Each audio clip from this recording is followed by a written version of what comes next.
Good morning friends. आज हम लोग यौगिक के प्रतिशत संगठन का अध्ययन करेंगे। तो हमारा जो आज का टॉपिक है वो है यौगिक का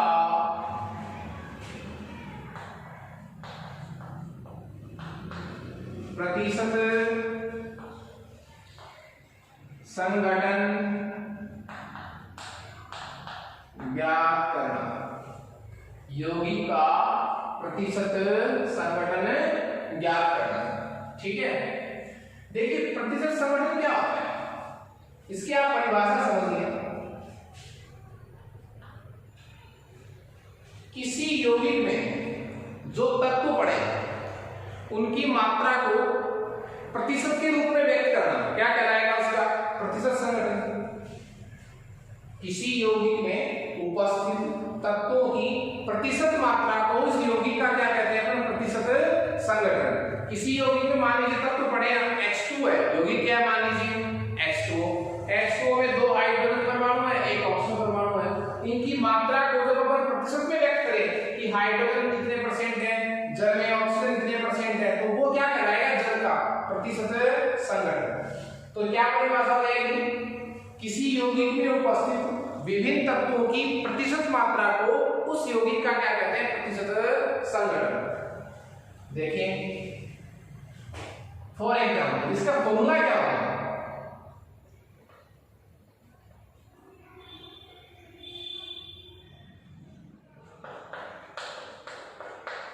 यौगिक में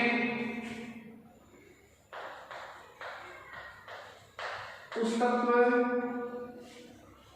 की मात्रा, यौगिक में उस तत्व की मात्रा या द्रव्यमान, उस तत्व का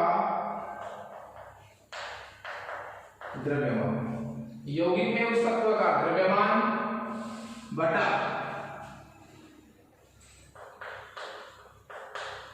यौगिक का अणुभार, अणुभार बोलो, मोलर द्रव्यमान बोलो, बाकी इनटू 100। तो ये फॉर्मूला हो गया हमारे पास प्रतिशत संगठन का। इस फॉर्मूले पर हम न्यूमेरिकल सॉल्व करने जा रहे हैं। कुछ हमारा फर्स्ट एग्जांपल है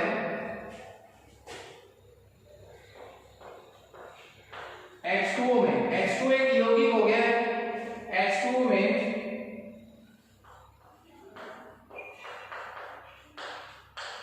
हाइड्रोजन तथा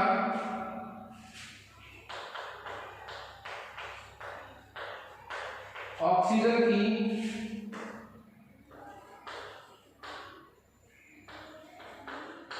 प्रतिशत मात्रा ज्ञात करो। H2O में हाइड्रोजन तथा ऑक्सीजन की क्या ज्ञात करो, प्रतिशत मात्रा ज्ञात करो। तो पहले क्या चाहिए हमें, पहले हम अलग अलग टोटल करेंगे। तो H2 का टोटल करो का अणुभार कितना होगा, हाइड्रोजन के लिए एक काउंट करते हैं अपन, टोटल ग्राम कितना मान लेंगे, यौगिक की कुल मात्रा को हम कितना मान कर चल रहे हैं, 100 ग्राम मान के चल रहे हैं। ठीक है, तो हाइड्रोजन के लिए 2 प्लस ऑक्सीजन के लिए 16 ग्राम, 16 टोटल कितना हो गया, 18 ग्राम। कोई दिक्कत नहीं है। तो देखिए यहां से डायरेक्ट आप क्या लगाओ फॉर्मूला, कैसे, मान लीजिए आपको किसकी प्रतिशत मात्रा पूछी है, पहले हाइड्रोजन की। तो हाइड्रोजन की प्रतिशत मात्रा, जिसका आपको प्रतिशत मात्रा निकालनी है, प्रतिशत संगठन निकालना है, यौगिक में उस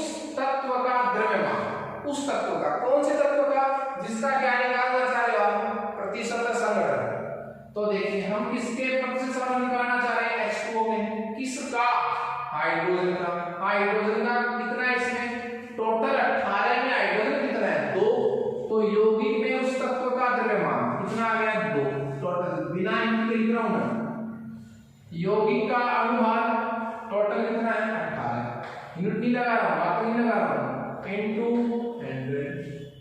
तो यहां जो भी आंसर आएगा वो प्रतिशत मात्रा आ जाएगी। तो जल में हाइड्रोजन की प्रतिशत मात्रा आ जाएगी। फिर किसके लिए पूछा है? ऑक्सीजन के लिए। ऑक्सीजन की प्रतिशत मात्रा, तो ऑक्सीजन कितना है? यौगिक में उस तत्व का द्रव्यमान कितना है? 16।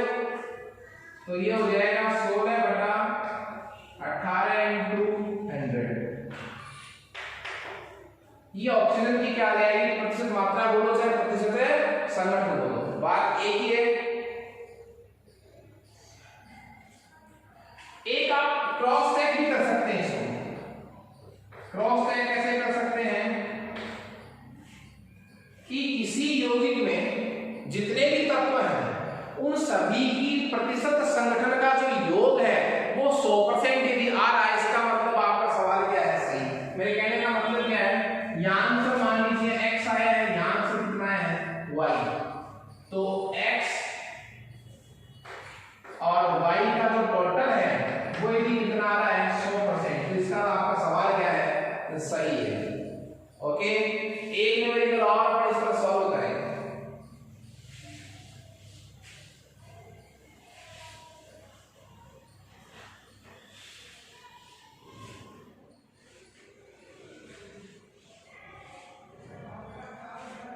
देखिए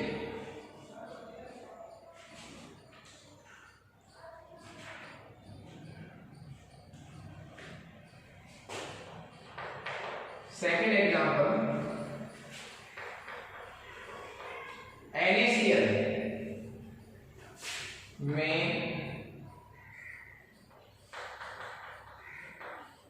सोडियम तथा क्लोरीन। NaCl में सोडियम तथा क्लोरीन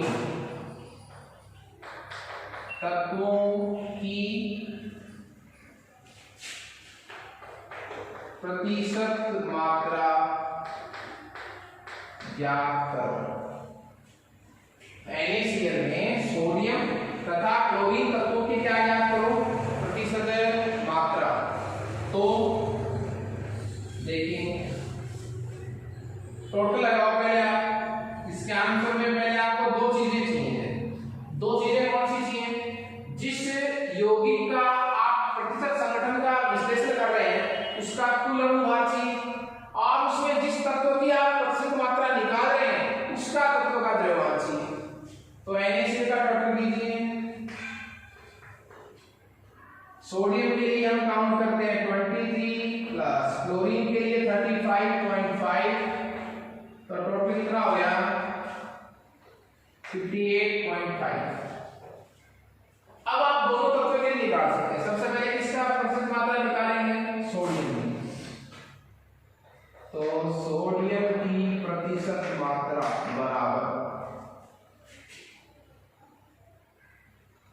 सोडियम का टुकड़ा कितना है इसमें? 23। तो 23/58.5 इंटू यहां जो आंसर आएगा, एक तो वो आंसर आएगा, आप चेक कर सकते हैं। क्लोरीन की प्रतिशत मात्रा तो 35.5 अपॉन ये। क्लोरीन का कितना कितना इसमें? 35.5 बटा टोटल किसका? जिस यौगिक की बात हो रही है गुणा 100। यहां आंसर आ जाएगा। यहां जो आंसर आएगा, यहां जो आंसर आएगा x% प्लस y% का जो आंसर है वो कितना ही आएगा? 100% ही आएगा। ओके,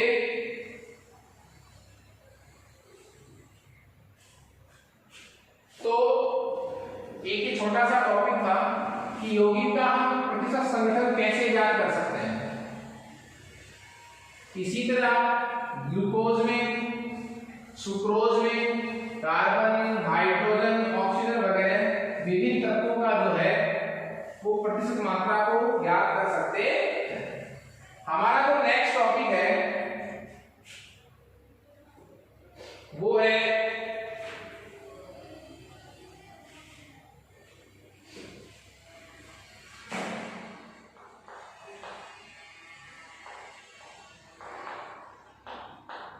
मूलानुपाती सूत्र तथा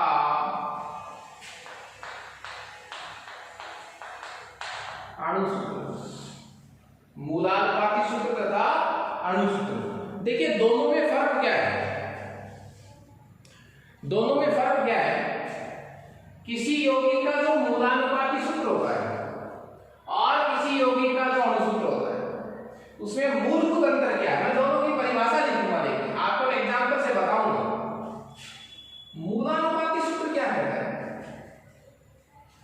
किसी यौगिक में उपस्थित विभिन्न तत्वों की परमाणुओं की संख्या का सरल अनुपात होता है। किसी यौगिक में उपस्थित विभिन्न तत्वों की संख्या के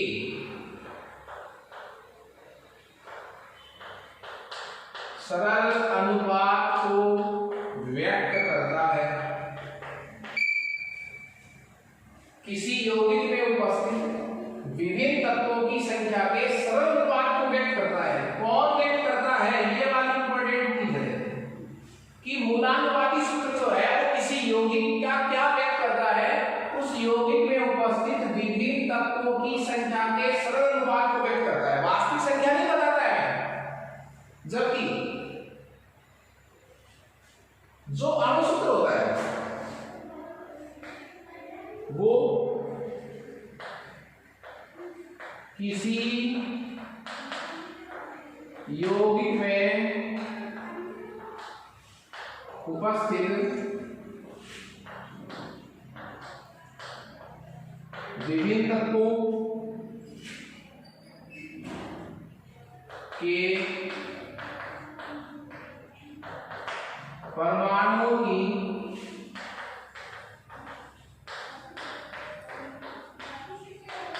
वास्तविक संख्या को व्यक्त करता है। साहब ये लो, ये इसमें इंपॉर्टेंट चीज है।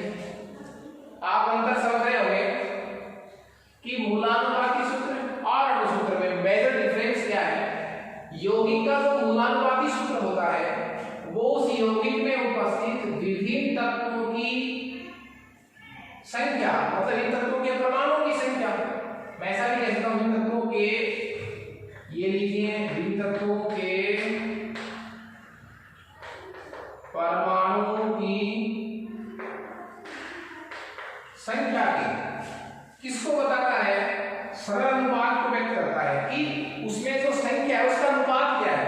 जबकि यौगिक का अणुसूत्र क्या व्यक्त करता है? किसी यौगिक में उपस्थित विभिन्न तत्वों के परमाणुओं की वास्तविक संख्या बताता है कि उसके परमाणु वास्तव में कितने हैं।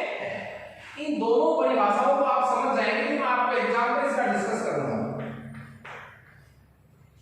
एक यौगिक है मेरे पास ग्लूकोज।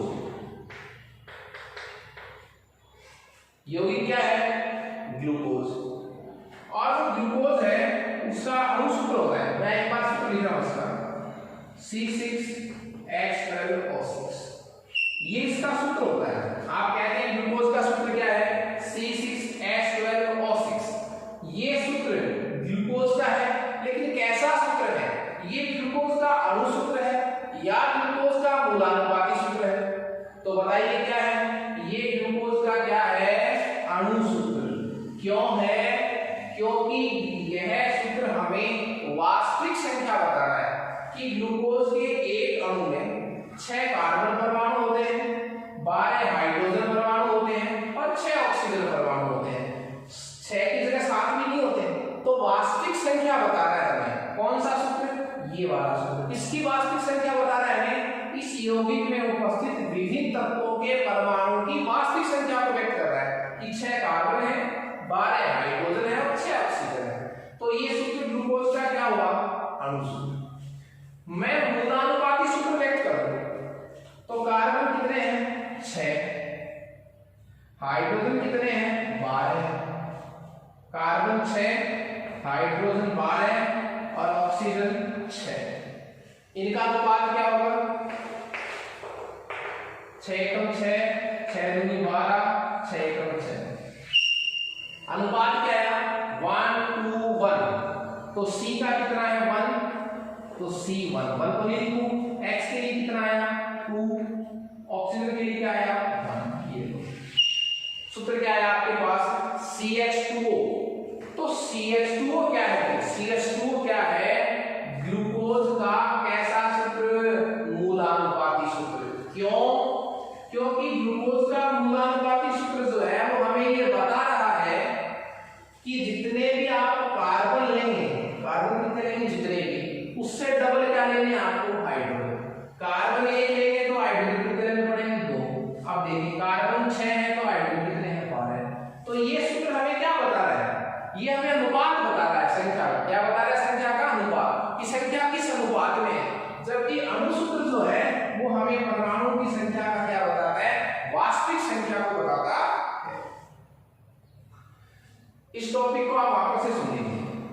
जो मूलानुपाती सूत्र है, एम्पिरिकल फॉर्मूला है, वो किसी यौगिक में उपस्थित विभिन्न तत्वों के परमाणुओं की संख्या का सरल अनुपात व्यक्त करता है। सरल अनुपात व्यक्त करता है, इसका परमाणुओं की संख्या का सरल अनुपात बताता है। जैसे ग्लूकोज में जितने कार्बन है उससे डबल क्या लेने हैं हाइड्रोजन। हमें ये नहीं बताना कि कार्बन 6 है, कार्बन 5 है, बस हमें अनुपात बता रहा है कि जितने भी आपको कार्बन लेंगे उसके हाइड्रोजन क्या लेने आपको 2 लेने। और जो अणुसूत्र है, मॉलिक्यूलर फॉर्मूला जो है, मॉलिक्यूलर फॉर्मूला हमें क्या कहता है, परमाणुओं की संख्या, परमाणुओं की वास्तविक संख्या को व्यक्त करता है कि कार्बन कितने हैं साहब 6 ही है 7 नहीं है। तो वास्तविक संख्या कौन बताता है अणुसूत्र, और संख्या का सरल अनुपात कौन बताता है हमें मूलानुपाती सूत्र। ओके, अब एक सूत्र और भी होता है संरचना सूत्र, स्ट्रक्चरल फॉर्मूला, वो हमें उस यौगिक की संरचना को व्यक्त करता है। लेकिन अब हम ये पढ़ेंगे कि किस प्रकार हम यौगिक का मूलानुपाती सूत्र और अणुसूत्र ज्ञात कर सकते हैं।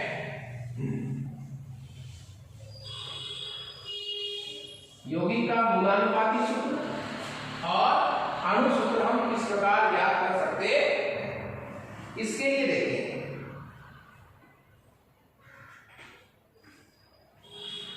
किसी यौगिक के मूलानुपाती सूत्र अणुसूत्र को ज्ञात करने के लिए हमें नियम पढ़ने पड़ेंगे, और नियम पढ़ेंगे फिर उसके बाद अपने एग्जाम्पल पढ़ेंगे।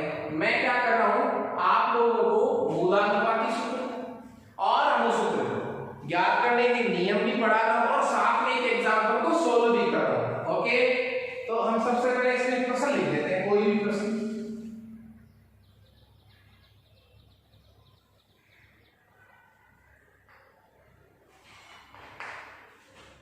एक आपने रासायनिक यौगिक था, एक रासायनिक क्या था आपके पास यौगिक, उसका जब रासायनिक विश्लेषण हुआ तो पता चला उसमें 3 प्रकार के तत्व हैं। क्या क्या तत्व हैं उसमें, उसमें कार्बन है, हाइड्रोजन है और ऑक्सीजन है।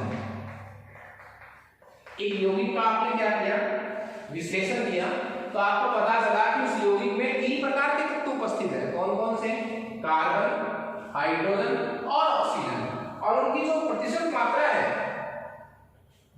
वो कितनी थी, कार्बन की प्रतिशत मात्रा थी 40%, हाइड्रोजन का 6.67%, और जो बच गया, अब 100 में कितना बच गया ऑक्सीजन, आपको देख लीजिए 53.33, 53.33, ये क्या है ऑक्सीजन। एक यौगिक का आपने विश्लेषण किया, उसमें 3 प्रकार के तत्व आपको ज्ञात हुए, कार्बन, हाइड्रोजन, ऑक्सीजन, उनकी प्रतिशत मात्राएं दी। बिना प्रतिशत मात्राओं के आप मूलानुपाती अणुसूत्र और अणुसूत्र ज्ञात नहीं कर सकते। ये हुआ। अब अगला क्या प्रश्न पूछ रहा है कि मुझे उस यौगिक का क्या चाहिए, बोलिए, मूलानुपाती सूत्र चाहिए, अणुसूत्र चाहिए। सवाल समझ गए आपको। एक यौगिक का विश्लेषण हुआ, 3 प्रकार के तत्व मिले, उसमें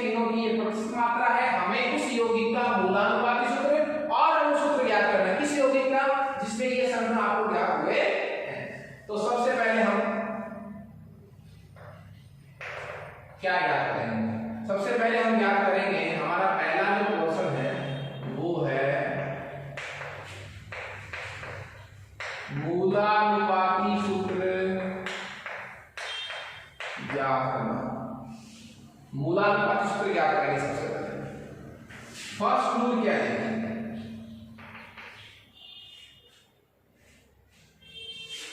आप प्रतिशत मात्रा को 100 ग्राम मानकर चल रहे हैं। प्रतिशत मात्रा को क्या माना? टोटल 100 ग्राम। तो क्या हो जाएगा? कार्बन कितने ग्राम हो जाएगा? 40 ग्राम। हाइड्रोजन कितने ग्राम हो जाएगा? 6.67 ग्राम।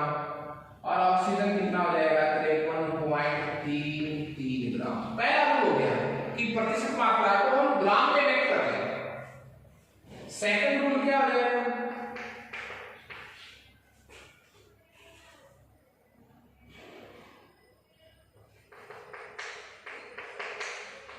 ग्रामों की मात्रा को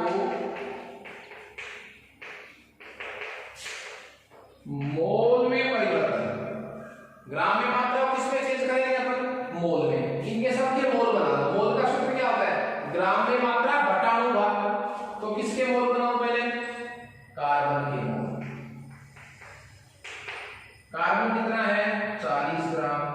कार्बन का वेग 12 है। ठीक है। इसी तरह किसके मोल बनाने हैं मुझे? हाइड्रोजन के मोल 6.67 ग्राम बटा 1। इसी तरह मुझे ऑक्सीजन के मोल बनाने हैं 53.33 ग्राम अपॉन 16.0 ग्राम। यहां आपको आंसर निकालना है। तो ग्रामों की मात्रा को किसमें चेंज करना है? बोलिए। मोलों की संख्या में चेंज करना है। देखिए यहां से कितना आंसर आएगा? 12 दिया 36। तो आंसर कितना आएगा? 12 दिया 36 3.33 के आसपास मोल आ जाएगा आंसर। यहां से कितना आ जाएगा? 6.67। और यहां से आंसर आ जाएगा 3.33 के आसपास। ये मैंने प्रत्येक ग्राम की मात्रा को मोल में कन्वर्ट कर लिया। जो मुझे प्रतिशत मात्रा दी गई थी उसको मैंने ग्राम मान लिया। पहला नियम तो सबको ग्राम बोल दिया। दूसरा क्या है? जो ग्रामों की मात्रा आई है उसके मोल बनाओ। मोल का सूत्र क्या है? ग्राम में मात्रा जो दी गई बटा उसका अनुपात। तो ये मोलों की संख्या आ गई। अब जो मोलों की संख्या आई है उसमें सबसे छोटी जो मोल संख्या आई है उसका सभी मोल संख्याओं में भाग लगाना है। तो थर्ड रूल क्या हो जाएगा?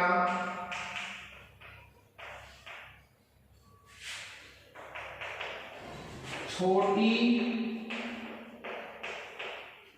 मोल संख्या का क्या लगाते हैं? भाग लगाना। सबसे छोटी मोल संख्या कितनी आई? 3.33। इसका भाग लगाओ सब में। तो कार्बन के लिए भाग लगाओ। कार्बन का आंसर कितना है? 3.33। भाग भी उतने का है 3.33। आंसर कितना है? 1। हाइड्रोजन के लिए देखो 6.67। भाग लगाओ 3.33 का आंसर कितना है? 2। मतलब जो मोलों की संख्या है ना सबसे छोटी वाली मोल संख्या का सभी मोल संख्याओं में भाग लगाना है। ऑक्सीजन के लिए आंसर कितना है? 3.33। भाग भी 3.33 का, क्योंकि वो सबसे छोटी संख्या है। आंसर कितना है? 1। देखिए चूंकि ये संख्या किसमें आ रही है? 1 2 1 एकदम सरल अनुपात आ रही है, पूर्ण संख्या आ रही है। मान लीजिए आंसर आपके पास पॉइंट में आता है 2.5 आता है, तो इन तीनों संख्याओं को आप किसी एक संख्या से गुणा करके और इसको पूर्ण संख्या में कन्वर्ट कर देते हैं। कैसे? जैसे यहां पर कितना है? 1.5। तो सबको 2 से मल्टीप्लाई कर दो। ये कितना लगा? 3, ये 4, ये 2। पॉइंट वाला सिस्टम आपको नहीं रखना है। यदि आंसर पॉइंट में आ रहा है तो आप किसी संख्या से गुणा करके उसको पूर्ण संख्या में कन्वर्ट करें। अनुपात क्या है? 1:1। बस यही आपका मूलानुपाती सूत्र है। तो सी के लिए कितना है? 1। तो C1, HK कितना आया 2, तो 2, ठीक है, और ऑप्शन में आया 1, तो आपका मूलानुपाती सूत्र क्या हो गया CH2O। ये आपका क्या आ गया बताइए, मूलानुपाती सूत्र। कोई दिक्कत नहीं है, 3 स्टेप है। दी हुई प्रतिशत मात्रा को ग्राम में बदलना, ग्राम को मोल बनाना, और सबसे छोटी मोल संख्या को सभी मोलों की संख्या में भाग लगाना। जो आंसर आए ना उनको इसके साथ दी। तो कार्बन के लिए उत्तर 1 आया है, हाइड्रोजन के लिए 2 आया है, ऑक्सीजन के लिए 1 आया है। पॉइंटों में उत्तर आए तो पॉइंट को गुणा करके आप इसको चेंज कर लीजिए। ये आपका क्या आ गया, मूलानुपाती सूत्र। ये तो था मूलानुपाती सूत्र याद करना। अब हमारा कैपिटल बी उद्देश्य क्या है, अणु सूत्र ज्ञात करना।